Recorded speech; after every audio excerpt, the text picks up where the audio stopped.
Ang mura nga raw ng mga tinitinda dito sa Dali, kaya naman samahan nyo kami dahil mag-grocery kami dito sa bagong bukas na Dali Store dito sa Bukawi, Bulacan. Tara! Ito nga yung first time namin na mag-grocery dito sa Dali. Finally kasi ay open na yung branch na malapit sa amin. Palagi ko kasing nakikita yung mga trending na Dali finds dito sa Blue App. At totoo nga ang chismis mga mi dahil ang dami mo pala talagang mabibiling mga murang produkto dito sa Dali. Gaya na nga lang nitong wagi corned beef at Vienna sausage. Meron nga ring corn tuna at kung naghahanap kayo ng mga branded na produkto ay meron din sila dito. Ito namang Swiss Miss ay 9 pesos per pack lang. Ito naman yung version nila ng pansit canton. Masusurprise ka nga dahil 22 pesos lang ang itlog na to.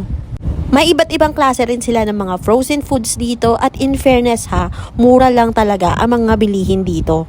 At dahil ang mumura nga ng mabibili nyo dito, for sure madami rin yung mabibili nyo. Ito nga yung mga nabili namin at nakakatuwa dahil hindi pa talaga siya umabot sa 1K. Ang total bill namin ay 754 lang.